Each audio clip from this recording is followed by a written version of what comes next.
ध्यान देंगे इसका। सबसे फर्स्ट ऑफ ऑल जो इसका प्रोनाउंसिएशन जो होना चाहिए, अगर प्रोनाउंसिएशन को इसको देखें सही से इसको प्रोनाउंसिएट कैसे करें, तो इसके हिंदी पर ध्यान देंगे। एब्स्ट्रैक्ट इसको बोलना है, एब्स्ट्रैक्ट, इसका सही एक्सेंट जो है एब्स्ट्रैक्ट पे जाएगा। एंड इस वर्ड को सबसे पहले जो इंट्रोड्यूस किया गया था वो है 14th सेंचुरी में। 14th सेंचुरी में यह वर्ड जो है सबसे पहली बार इन इंग्लिश लैंग्वेज यह यूज हुआ था, ठीक है। एंड चलिए तो कुछ हम लोग सबसे पहले इसके सिनोनिम्स की बात कर लेते हैं। सिनोनिम्स की बात करें तो इसमें थियोरेटिकल, सबसे पहले इसके यूज को देखेंगे तो एब्स्ट्रैक्ट तो यूज होता है, एज अ एडजेक्टिव भी यूज होता है, एज अ नाउन भी यूज होता है, एज अ वर्ब भी यूज होता है। तो वो बाद में जब हम उसका मीनिंग देखेंगे, इस मीनिंग को जब हम लोग देखेंगे तो उसमें इस चीज़ को हम क्लियर करेंगे कैसा उसका हिंदी होना चाहिए, क्या उसका डेफिनेशन है और कैसा क्या क्या उसका हिंदी निकलेगा। फिलहाल हम लोग देखते हैं इसका कुछ सिनोनिम्स वर्ड जो है आप देखेंगे तो थियोरेटिकल है, कंसेप्चुअल है, नेशनल है, इंटेलेक्चुअल है, मेटाफिजिकल है, फिलोसफिकल है, एकेडमिक है एंड हाइपोथेटिकल है, स्पेकुलेटिव है, कंजक्शनल है, सपोजिशनल है, फिक्सेटिव है and then suppositious, non-representational and non-realistic, non-pictorial, symbolic, impressionistic, abstract, pump, draw, ध्यान देंगे, draw off, tap, withdraw, remove, detach, isolate, summarize, write a summary of, precise, cut down, shorten and wrap up। तो इसमें जो इसका मुख्य रूप से जो मीनिंग निकलता है इसमें आप ध्यान देंगे तो स्टार्टिंग का कुछ वर्ड्स जो आप देख रहे हैं theoretical, conceptual, national, intellectual, metaphysical, ये सब वर्ड का जो मीनिंग जो है यह एज ए एडजेक्टिव है। एज ए एडजेक्टिव से देखेंगे तो उसका जहाँ जहाँ मैं ये ऑब्लिक का साइन दिया हूँ, ये यहाँ से ऊपर का जितना भी वर्ड है, सपोजिशनल हो गया, एकेडमिक हो गया, हाइपोथेटिकल हो गया, ये सभी जितने भी वर्ड्स हैं ये सभी जो है एज ए एडजेक्टिव इसका आप सिनोनिम्स लिखा गया है as a adjective. And then आप बाकी का जो देखेंगे कुछ इसमें से एज ए नाउन है, रिप्रेजेंटेशनल, नॉन रिप्रेजेंटेशनल, ये सब नाउन है, नॉन रियलिस्टिक, ये सब नाउन है।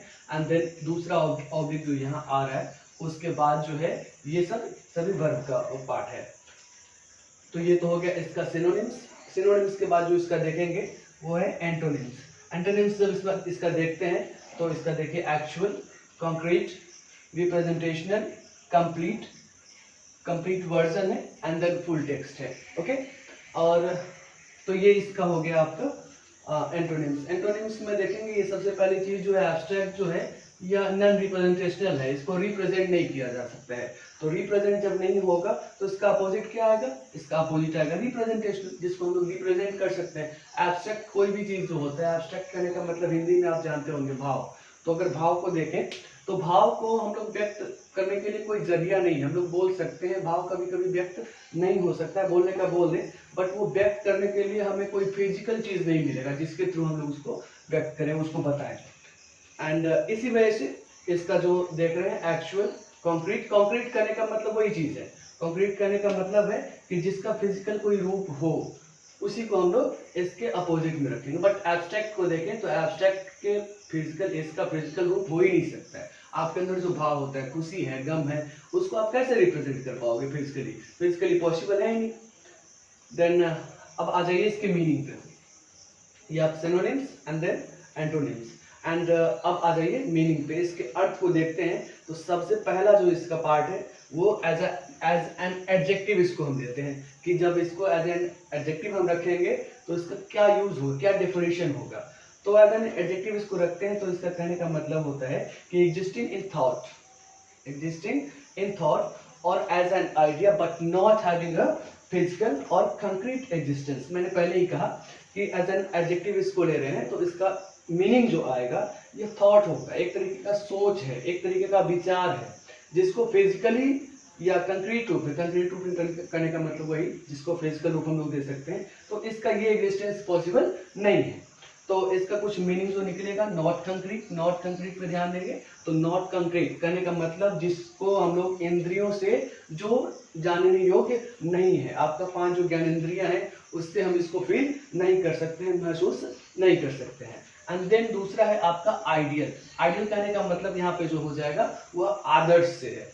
एंड देन है नॉन प्रैक्टिकल। नॉन प्रैक्टिकल कहने का मतलब अव्यवहारिक, मतलब व्यवहारिक रूप में इसका यूज नहीं किया जा सकता है। कहने का मतलब फिजिकली इसको हम लोग रिप्रेजेंट नहीं कर सकते हैं, ठीक है। तो इस तरीके से अभी आप देखे हैं कि यहाँ से एब्स्ट्रैक्ट का सबसे फर्स्ट ऑफ ऑल इसका प्रोनाउंसिएशन। प्रोनाउंसिएशन में एब्स्ट्रैक्ट इसको बोलना है, ध्यान से सुनिए। एब्स्ट्रैक्ट इसको जब इस प्रोनाउंसिएट करिएगा इसको सही तरीके से, इसका एक्सेंट जो है थोड़ा सा आपको रखना पड़ेगा, ब्रिटिश वाला है ना एंड अमेरिकन वाला रखना पड़ेगा। और इसका फर्स्ट ऑफ ऑल जब पहली बार जो यह यूज में आया तो वह कब आया था? 14th सेंचुरी में। आप लोगों ने सिनोनिम्स देख लिया, एंटोनिम्स देख लिया एंड इसका मीनिंग जो है एज एन एडजेक्टिव हम लोग देख लिए। आगे हम लोग देखेंगे कि एज एन नाउन इसका यूज कैसे करते हैं, एज अ वर्ब इसका यूज कैसे करते हैं। ओके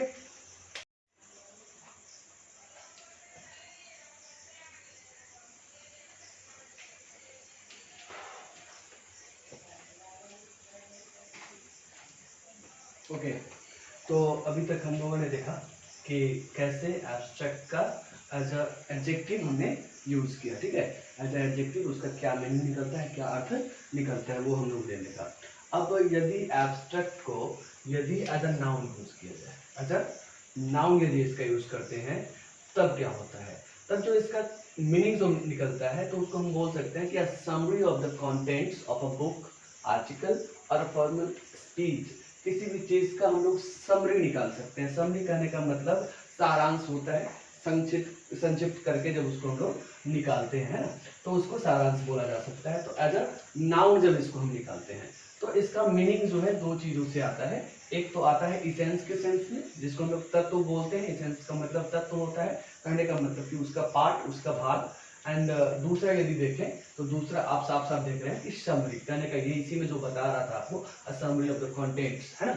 तो उसी वही समरी से है। तो एज अ नाउन जब हम इसका यूज करेंगे तो दो मीनिंग में इसका यूज होगा। एक तो इसेंस में यूज होगा जिसका मतलब तत्व आएगा, और दूसरा जो होगा वो होगा समरी के सेंस में। तो समरी का मतलब आपका क्या हो जाएगा? सारांश हो जाएगा। ओके एंड यदि इसको एज अ एडजेक्टिव आपने देखा, एडजेक्टिव एज अ नाउन देख लिया, लेकिन अब अगर इसको एज अ वर्ब यूज किया जाए, जब इसको एज अ वर्ब हम लोग यूज करेंगे तो इसको इसमें देखना क्या है कि एज अ वर्ब जब इसको करते हैं तो इसका डिफाइन कैसे होता है, ये कैसे इसका मीनिंग आता है। तो कहता है कि कंसीडर समथिंग थ्योरेटिकल और सेपरेटली फ्रॉम समथिंग एल्स, है ना। कंसीडर समथिंग थ्योरेटिकल और सेपरेटली फ्रॉम समथिंग एल्स, किसी चीज से इसको थ्योरेटिकली या सेपरेटली क्या करना, मानना, अलग करना, ठीक है। अलग करना, अलग करने का मतलब रिमूव के सेंस में, हटाने के सेंस में, ठीक है। तो इस सेंस में यदि देखें तो क्या क्या मीनिंग इसका आ सकता है? टू डिडक्ट, डिडक्ट करने का मतलब काटना भी होता है, छांटना भी होता है, हटाना भी होता है, या समराइज करने का मतलब। तो टू डिडक्ट भी हो सकता है और समराइज भी हो सकता है, ठीक है। अब इसमें इस बात का ध्यान रखना है कि एब्स्ट्रैक्ट जो हम लोग यूज कर रहे हैं तो इसका सेंस टू डिडक्ट और समराइज के सेंस में भी हो सकता है, बट एज अ वर्ब, इस बात का हमेशा ध्यान रखेंगे। और इसमें जब हम इसको समराइज करते हैं, संक्षिप्त करते हैं, तो संक्षिप्त करने का बात जब भी आता है तो इसमें एक बात का हमेशा ध्यान रखना है कि संक्षिप्त हम करेंगे किसको? तो संक्षिप्त वही चीज जो होगा एज अ रिटन, मतलब या तो फॉर्मल कोई स्पीच हो जो बोला गया हो, उसको जब हम लिख रहे हैं तो उसको समराइज कर सकते हैं। कोई बुक है, बुक का कोई उसमें आपको पैसेज दिया हुआ है उसको कर सकते हैं। कोई आर्टिकल दिया हुआ है उसको हम लोग संक्षिप्त कर सकते हैं, समराइज कर सकते हैं। एंड देन रिमूव, रिमूव करने का मतलब भी उसी सेंस में है। रिमूव करने का मतलब कि कुछ चीजों को उसमें से काट छाट कर हटा देना, उस सेंस में। और तीसरा जो है डिसएंगेज, डिसएंगेज करने का मतलब वही है, अलग करना। कोई चीज दिया हुआ उसमें से किसी चीज को आप छाट के निकाल लीजिए, अलग कर लीजिए, डिसएंगेज कर लीजिए, तो वही इसका मतलब ही आपको आ जाएगा। टू डिसएंगेज करने का मतलब अलग करना, ठीक है। अब एक सेंटेंस देखते हैं इससे कि कैसे इसका यूज हम लोग सेंटेंस में करेंगे। तो एक यूज हमने लिखा है, कैसे सेंटेंस में यूज करते हैं। यहाँ पे आपका एब्स्ट्रैक्ट का यूज हमने किया है, ये एब्स्ट्रैक्ट देखिए। Raman and Stone was trying to prove an abstract concept such as love और ब्यूटी। रमन और सोहन जो है, जो लव और ब्यूटी, यह क्या है? एक एब्स्ट्रैक्ट कंसेप्ट है, इसको प्रूव करने का कोशिश कर रहा था, ठीक है। तो यहाँ पे हमने एब्स्ट्रैक्ट का यूज किया हुआ है। एब्स्ट्रैक्ट का यूज यहाँ पे किस सेंस में यूज हुआ है आप बताएंगे मुझे कमेंट सेक्शन में, ओके। एब्स्ट्रैक्ट का यहाँ पे ये यूज हो गया। तो ये जो था आपका टोटल जो है अभी तक हमने देखा एब्स्ट्रैक्ट के बारे में। एब्स्ट्रैक्ट के बारे में कैसे इसकी शुरुआत हुई, कब से यह यूज में आया, एक बार फिर से रिमाइंड करा देता हूँ आपको। 14th सेंचुरी में। देन इसका हमने सिनोनिम्स देखा, देन एंटोनिम्स देखा, देन इसका एज एन एडजेक्टिव यूज देखा, देन एज अ नाउन इसका यूज हमने देखा, एज अ वर्ब यूज देखा, एज अ एंड देन एक सेंटेंस में इसका हम लोग ने एक सेंटेंस में यूज देखा, कैसे सेंटेंस में इसको हम लोग यूज कर सकते हैं। अब जितने भी मीनिंग्स आपने देखे हैं, as an adjective, as a noun, as a verb, जो भी वर्ड्स मैंने यूज किया है वो सभी का आप यूज कर सकते हैं सेंटेंस में। बट सेंस को बस ध्यान रखना है कि सेंटेंस को किस तरीके से यूज किया जाए, कैसे यूज किया जाए, ठीक है। अब एक ही वर्ड है एब्स्ट्रैक्ट, और एब्स्ट्रैक्ट की जगह पर इन सभी शब्दों का प्रयोग आसानी से किया जा सकता है। ओके, और अब इससे रिलेटेड कुछ वर्ड्स हम लोग देखेंगे। जैसे एब्स्ट्रैक्ट है तो अगर इसमें ईडी हमने जोड़ दिया तो क्या होगा, ठीक है। इसमें यदि ER जोड़ दिया तो क्या होगा। तो इससे बना हुआ कुछ एब्स्ट्रैक्ट से रिलेटेड कुछ वर्ड्स हम लोग देखेंगे कि आगे उसका यूज हम लोग कैसे करेंगे, और एब्स्ट्रैक्ट में यदि कुछ चेंजेस आता है तो उसका मीनिंग क्या निकलेगा। तो कुछ ऐसे वर्ड्स जिसमें एब्स्ट्रैक्ट जो है शामिल रहता है, ठीक है।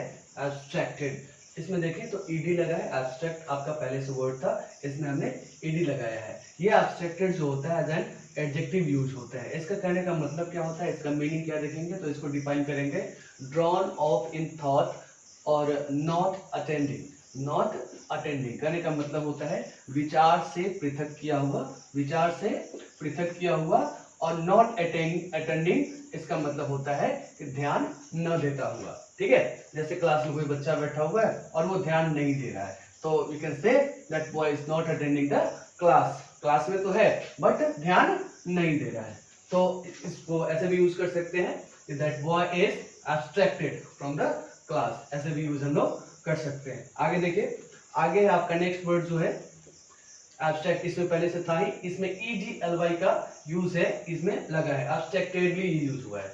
अब जैसे ही इसमें EDLY का यूज होता है तो ये बन जाता है एडवर्ब। अब एडवर्ब हो गया तो इसका जो मीनिंग आएगा वो आएगा बाय इटसेल्फ, ठीक है। इसका हिंदी में अगर देखें तो इसका मतलब हो जाएगा विचार में डूबे हुए, या इसको एज केवल मात्र के रूप में भी हम लोग देख सकते हैं। इसका हिंदी मीनिंग केवल मात्र भी आ सकता है। एंड देन आपका आता है एब्स्ट्रैक्टेडनेस, ठीक है। एब्स्ट्रैक्टेडनेस, इसमें एब्स्ट्रैक्टेड, यहां तक देखें तो एब्स्ट्रैक्टेड ये वाला वर्ड यहां तक आया है, और उसके बाद इसमें नेस का भी यूज हुआ है। जैसे ही किसी वर्ड में आप नेस यूज करेंगे तो अक्सर वो क्या बनता है, नाउन बन जाता है। ओके, तो यहाँ पे ये वर्ड नाउन है, एज अ नाउन इसका यूज होगा एब्स्ट्रैक्टेडनेस का। एंड देन इसका जो मीनिंग आएगा वो आएगा the state of being abstracted. Hindi meaning जो इसका आता है वो आता है विभिन्नता। फिर से देखिए, the state of being abstracted, और इसका हिंदी मीनिंग आएगा आपको विभिन्नता। ओके, एंड लास्ट जो आपका है जो वर्ड वो है abstraction.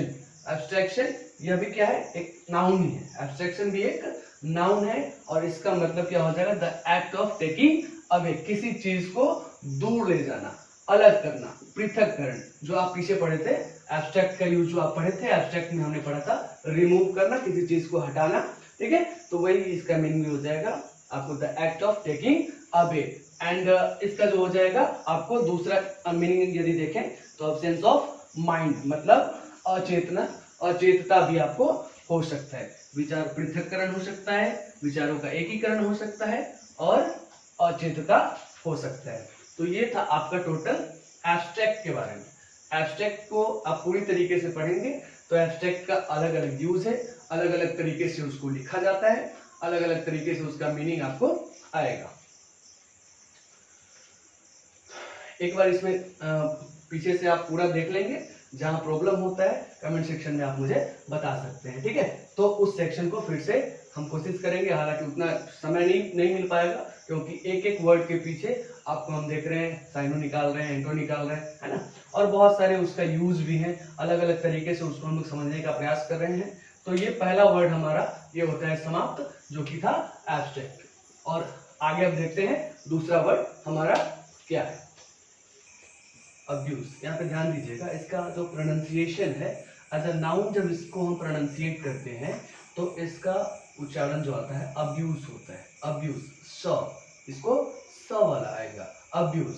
But as a verb जब इसको हम पढ़ेंगे एज अ वर्ब, तो ये अब्यूज हो जाएगा, ज आ जाएगा, स के जगह पे ज आ जाएगा, इस बात का ध्यान रखना है। तो अब्यूज का जैसे ही हम अब्यूज बोलेंगे तो समझना है कि हमने वर्ब का मेंशन किया है, एज अ वर्ब हम उसको यूज कर रहे हैं। जैसे ही उसको अब्यूज बोलेंगे, स का उच्चारण जब आएगा तो अब्यूज बोलने पे ये एज अ नाउन यूज होता है ना। नाउन को हम लोग, नाउन जब रहेगा तो अब्यूज बोलेंगे, और जब वर्ब रहेगा तो यही स हटके ज में चेंज हो जाता है और यह आ जाता है अब्यूज। अब आ जाइए, तो सबसे पहली बार जो यह वर्ड यूज हुआ, यह यूज हुआ 15th सेंचुरी में। ओके, ये यूज हुआ 15th सेंचुरी में। 15th सेंचुरी में इस वर्ड को पहली बार हमने देखा कि यह यूज में आया, कहां पर, तो इंग्लिश में। इंग्लिश में 15th सेंचुरी में यह पहली बार यूज किया गया। Okay, now see it's synonyms. Synonyms की बात जब हम करते हैं तो सिनोनिम्स जो है अब्यूज। अब्यूज कहने का मतलब जो होता है वह किसी भी चीज को मिसयूज के सेंस में है। ओके, तो यहाँ पे आप देख रहे हैं कि मिसयूज है, मिसअप्लाई है, मिस एम्प्लॉय है, मिसहैंडल है। किसी भी चीज को जब आप गलत तरीके से लेते हैं तो उसके लिए हम लोग जो वर्ड यूज कर सकते हैं, अब्यूज का यूज हम लोग कर सकते हैं। इसी तरीके से जितने भी आप देखेंगे, misuse, misapply, misemploy, mishandle, exploit. Exploit जो वर्ड है जिसका हिंदी मीनिंग होता है आपको शोषण करना। देन परवर्ट, विकृत होता है, take advantage of, assault, hurt, harm, damage, oppress, persecute, torture, taunt, scold, impugn, trash talk, defame, slangy। तो ये जितने भी आप देख रहे हैं ये सभी जो है आपका क्या है, मिसयूज, अलग तरीके से, गलत तरीके से किसी चीज को यूज करना, किसी को बोलना, वो सारी चीजें अभी उसमें आता है। वर्ड जो है काफी सुंदर वर्ड है, लेकिन इसका मीनिंग जो है काफी गलत निकलता है। ओके, अलग तरीके से इसको हम लोग यूज करते हैं। अब आ जाइए, अगर ये देख रहे हैं आप मिसयूज हो रहा है तो इसका अगर एंटोनिम्स की बात करें, एंटोनिम्स की जब बात करते हैं तो जस्ट इसके अपोजिट हो जाएगा लुक आफ्टर। किसी को आप परेशान करो, किसी का ख्याल रखो तो लुक आफ्टर हो जाएगा। किसी को आप गालियां दो, किसी को वाहवाही दो, कॉम्प्लीमेंट हो जाएगा, फ्लैटर हो जाएगा, केयर हो जाएगा। तो इस तरीके से look after, compliment, flatter, care, ये सभी क्या है, इसका एंटोनिम्स है। अब इसके यूज के बारे में देखते हैं। जब इसको हम एज अ नाउन यूज करते हैं, सबसे पहले तो कहाँ चेंजेस आएगा, तो चेंज आना है इसका प्रोनाउंसिएशन में। प्रोनाउंसिएशन की चर्चा मैं पहले कर दिया हूँ कि एज अ नाउन है तो ये अब्यूज पढ़ेंगे, ठीक है। तो एज अ नाउन जब इसको हम देखते हैं तो एज अ नाउन में देखेंगे the improper use of something, cruel और violent treatment of a person और एनिमल, है ना। इम्प्रॉपर यूज ऑफ समथिंग, किसी चीज का गलत तरीके से यूज करना, सही तरीके से जो है उस तरीके से ना यूज करके गलत तरीके से यूज करना, ठीक है। देन दूसरा मीनिंग क्या आता है इसका, क्रूएल और violent treatment of a person और एनिमल, किसी व्यक्ति के साथ, किसी जानवर के साथ जब आप दुर्व्यवहार करते हैं तो वो भी इसका एज अ नाउन इसका आपको मीनिंग निकलता है। देन आ जाइए, वही चीजें आगे भी, इंसल्टिंग एंड ऑफेंसिव लैंग्वेज, यदि किसी के साथ आप दुर्वचन बोलते हैं, है ना, तो अलग तरीके से जिस वे में बात करनी चाहिए उस वे में आप नहीं करते हैं, अनकल्चर्ड रहते हैं, अनसिविलाइज्ड वर्ड्स का यूज करते हैं, तो ये सभी जो है आपको आता है अब्यूज के अंदर। ओके, ये आपका ये भी आ जाएगा। तो अगर इस हिसाब से इसका मीनिंग क्या क्या निकल सकता है, तो अब्यूज का मतलब आपका हो सकता है गाली हो सकता है। ओके, देन इल यूज, इसका मतलब क्या हो सकता है, दुर्व्यवहार हो सकता है। रिप्रोच करने का मतलब भी गाली नहीं है, ठीक है। अब आ जाइए, तो ये तो हो गया इसका एज अ नाउन हमने यूज देखा। अगर इसको एज अ वर्ब हम देखें, इसको यदि एज अ वर्ब देखें तो इसका मीनिंग क्या निकलता है, use something to bad effect, use something to bad effect और फॉर अ बैड पर्पस। यदि किसी चीज को हम गलत प्रभाव देने के लिए, है ना, या गलत पर्पस के लिए, गलत काम के लिए यूज करते हैं तो इसका सिंपल सा तरीका है कि वह क्या हो जाता है, मिसयूज कहलाता है ना। किसी चीज को गलत तरीके से लेना, गलत तरीके से उसको यूज करना, वो क्या कहलाता है, मिसयूज कहलाता है। तो एज अ वर्ब इसका सबसे पहले मीनिंग जो आया वो आया मिसयूज से, ठीक है। एंड देन अगर आप देखें दूसरा मीनिंग इसका क्या आएगा, ट्रीट, किसको ट्रीट करेगा, तो किसी पर्सन को या किसी एनिमल को। तो ट्रीट अ पर्सन और एनिमल विथ क्रुएल्टी और वायलेंस, है ना, क्रुएल्टी और वायलेंस के साथ जब उसको हम ट्रीट करते हैं तो वह क्या कहलाता है, वह भी एज अ वर्ब यूज होता है, वह भी क्या होगा, अब्यूज होगा। देन स्पेशली रेगुलरली और रिपीटेडली, इसमें खासकर जब लगातार इस काम को हम करते रहें। ट्रीट अगर कभी कभार कर रहे हैं तो कोई प्रॉब्लम नहीं है, तब उसको अब्यूज बोलना सही नहीं होगा, बट अगर लगातार हम जब इस काम को करते रहेंगे, रेगुलरली करते रहेंगे, रिपीटेडली करते रहेंगे, तब जाकर यह वर्ड जो हो जाएगा वह एज अ वर्ब होगा और यह किस में चला जाएगा, अब्यूज के सेंस में आपको चला जाएगा। देन है इसका दूसरा तरीके से देखें तो speak an insulting way, speak in an insulting way to और अबाउट समवन, किसी से, किसी भी व्यक्ति से, किसी भी, चाहे वो जीव हो, कोई भी हो, धरती का कोई भी जीव हो, यदि उससे आप बात करते हैं, जो आपकी बातों को समझता है, समझ पाता है, अगर उससे हम इंसल्टिंग वे में बात करें, इंसल्टिंग में कहने का मतलब अगर हम उससे बात कर रहे हैं और वह बात उसको बुरा लग रहा हो, तो उस कंडीशन में यह क्या कहलाएगा, एज अ वर्ब यूज होता है और अब्यूज कहलाएगा। ठीक है, तो इसका हिंदी क्या क्या आ सकता है पॉसिबल यदि देखा जाए तो सबसे पहले तो आ जाएगा टू मिसयूज, टू मिसयूज आ जाएगा, तो अनुचित व्यवहार करना, है ना, किसी के साथ आप मिसयूज नहीं करना चाहिए। देन परवर्ट, परवर्ट करने का मतलब होता है किसी वस्तु का यदि आप दुरुपयोग भी कर सकते हैं, करते हैं, कोई आपको पावर मिला और उसका आप दुरुपयोग कर रहे हैं, तो वह भी क्या आ जाएगा, अभी उसके अंदर ही आता है। देन टू डिसीव, अब डिसीव, कोई व्यक्ति आपको काम पे रखा, आपने उसको क्या कर दिया, धोखा दे दिया, तो वो डिसीव, उस सेंस में भी, डिसीव के सेंस में भी या अब्यूज शब्द का यूज हो सकता है। देन मालट्रीट, किसी को यदि आप दुर्वचन कह रहे हैं, गाली दे रहे हैं, जिन शब्दों का प्रयोग उसके साथ नहीं करना चाहिए उन शब्दों का प्रयोग कर रहे हैं, तो उस कंडीशन में क्या हो जाएगा, उस कंडीशन में आप उसको मालट्रीट बोलेंगे।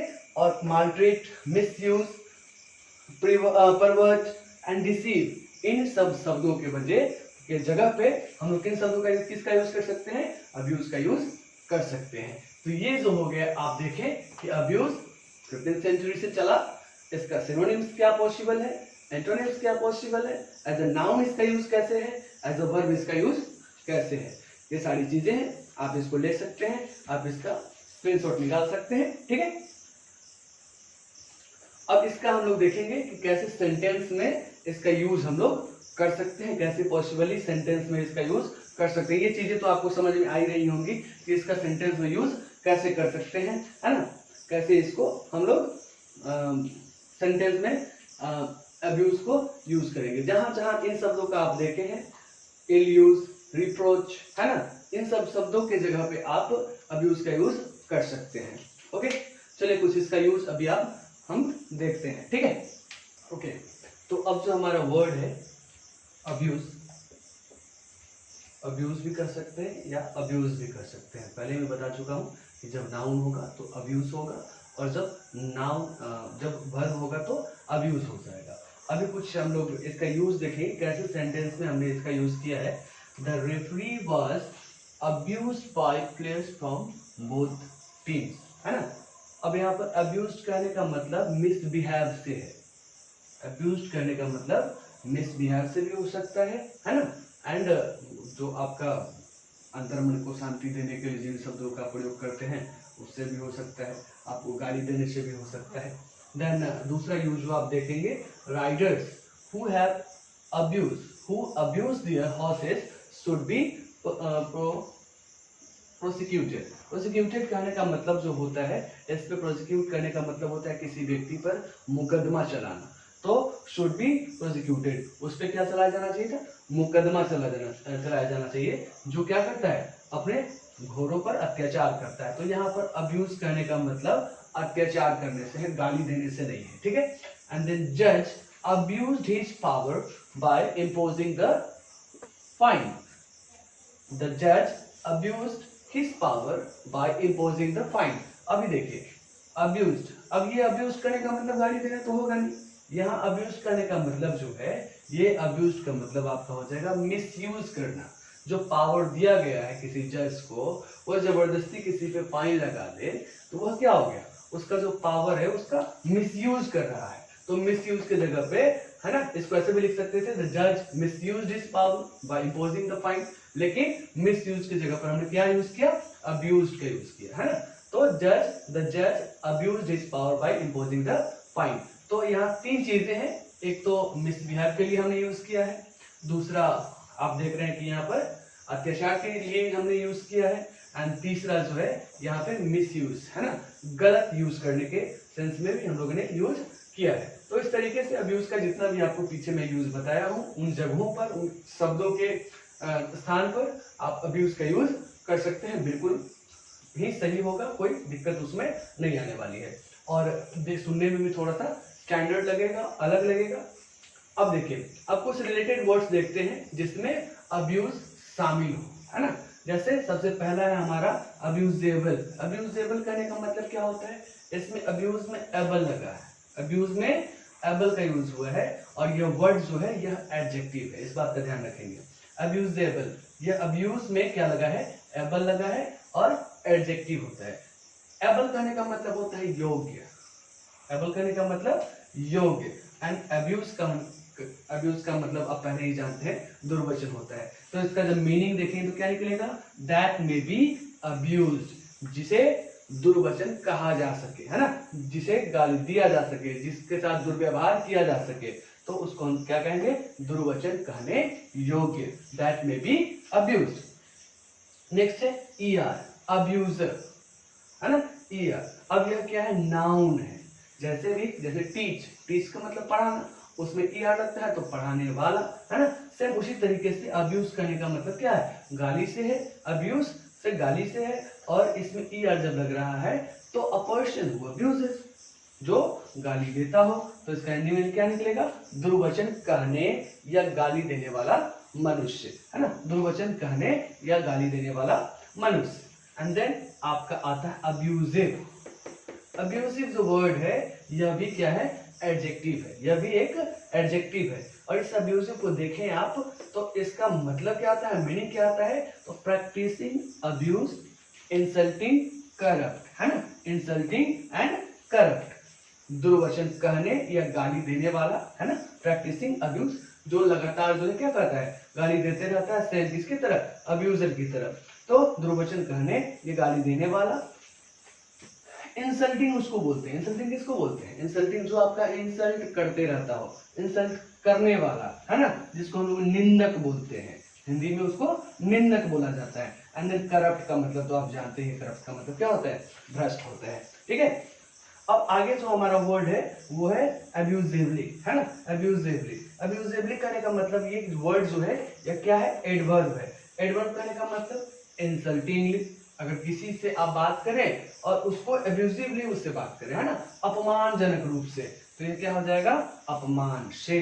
दो वर्ड है, अब्यूजिवली भी यूज कर सकते हैं, इंसल्टिंगली भी यूज कर सकते हैं आप। तो अपमान से भी हो सकता है एंड अब्यूजिवली भी, दोनों का मीनिंग वो आ सकता है सेंटेंस में।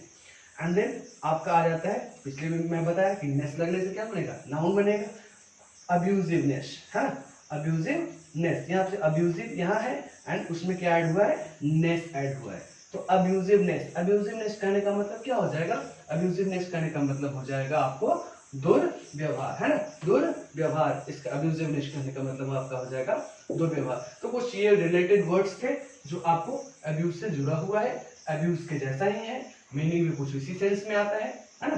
तो इसको भी आप देखेंगे, इसको भी आप स्क्रीनशॉट ले लेंगे इसका, ठीक है। इस सीरीज में हम लोग ने पहले ही बताया कि इस सीरीज में हम लगभग कवर करने वाले हैं आपको 30 से 50,000 वर्ड। मतलब इस सीरीज को यदि आप कंप्लीटली देखते हैं तो इसमें आपका स्कॉलस्टिक पार्ट जितना भी है, एकेडमिक पार्ट भी बोल सकते हैं आप, या फिर जो भी आपका एग्जामिनेशन होता है ना, कॉम्पिटिटिव एग्जामिनेशन जितना भी होता है, जहां भी इंग्लिश शब्द का समझ लीजिए कि यूज है, वहां पे ये आपके लिए क्या हो सकता है, लाभदायक हो सकता है। क्योंकि अभी जितने भी नए नए वर्ड्स आ रहे हैं आप देखें तो बहुत सारे एग्जामिनेशन में, कॉम्पिटिटिव एग्जामिनेशन में वर्ड्स ऐसे ऐसे यूज हो रहे हैं, नॉर्मल वर्ड रहता तो है, बट उसका कुछ अलग किस्म से यूज कर देता है, जो कि हमें हमारे समझ से परे हो जाता है। सेंटेंस को हम सही नहीं कर पाते हैं। बहुत सारे क्लोज टेस्ट में देखिए, कॉमन एरर में देखिए, है ना, सेंटेंस अरेंजमेंट में देखिए कैसे इसका यूज है, कैसे जो उसका क्या उसका प्लेस होना चाहिए, ये सारी चीजें हमें समझ में नहीं आती। और इसका सबसे बड़ा प्रॉब्लम जो है इसका यूज ही है कि एज अ वर्ब इसका यूज कैसा होगा, एज अ नाउन इसका यूज कैसे होगा, एज एन एडजेक्टिव कैसे यूज होगा, एज एन एडवर्ब कैसे यूज होगा। तो ये सारी चीजें आपको समझने की आवश्यकता है। और धीरे धीरे धीरे धीरे हमने इसको पूरा कवर करना है। हमने 30,000 से लेकर 50,000 शब्द हम लोग को हमारा टारगेट है, इसको कवर करते हैं। इस सीरीज को यदि एक बार आप पूरा कर लेते हैं तो लाइफ में कभी भी आपको खासकर इंग्लिश के वोकैब में कभी भी प्रॉब्लम नहीं होना है। ओके।